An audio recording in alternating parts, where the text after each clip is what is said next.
have today the honors of the San Jose Musicians Memorial plus a legendary artist, Carlos Perez, right here in our studio. This is your Comunidad Del Valle.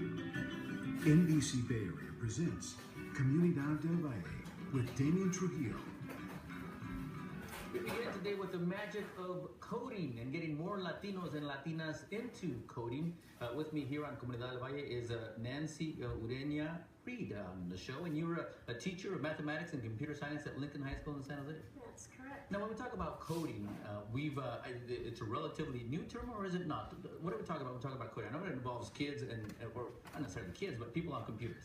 Yeah, so coding gives students the opportunity to create something using a language such as like Java or some visual programming that's Snap, which is becoming more available to younger kids to expose them to technology or programming.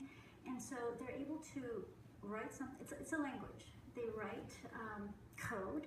They have to understand what the fundamentals are, and then they're able to create things, whether a calculator or an animation or anything that they can think of to help them. When you talk about coding, it sounds like you write code. It sounds like something secretive that the CIA operatives are using. But no, this is something that we're using here in the engineering fields and the mathematics fields across Silicon Valley. Yes, and not only is it just for those areas, but it is a good marriage with many fields. In fact, nowadays, technology or computing is used in medicine, education, science, research, agriculture, so many retail, so many different fields. And so with that skill, you are better to create things, because nowadays everything involves technology.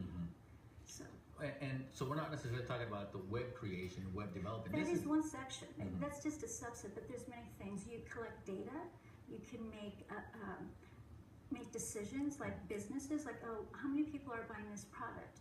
And they can collect the data, filter it, organize it, and make some kind of decisions with that. Now, you emailed the show and saying that you feel that more Latinos need to be aware of coding and be conscious and coherent, if you will, on coding. Why is that important to you, and why the passion for it? Okay, well, my first career I was a programmer many years ago, and I was one of the few women, and even more so, very few Latinas in technology, and the situation is still the same.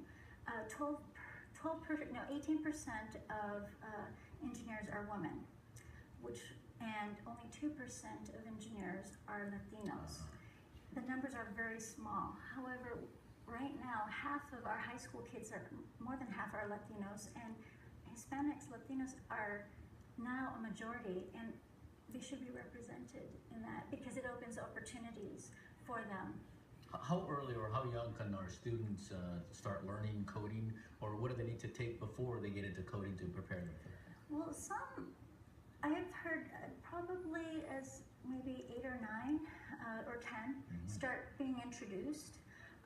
A lot of kids like to play video games, but not just be a consumer of technology, but be a creator.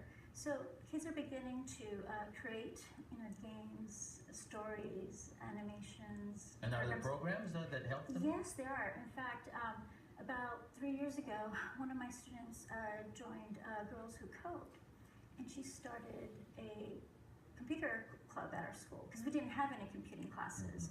Well, after that, at the end of that year, I asked her, well, what do you need to support you? Oh, we need an AP class. So we have an AP class. Last year was our first, with the support and partnership of TEALS, a Microsoft program for youth through Youth Spark.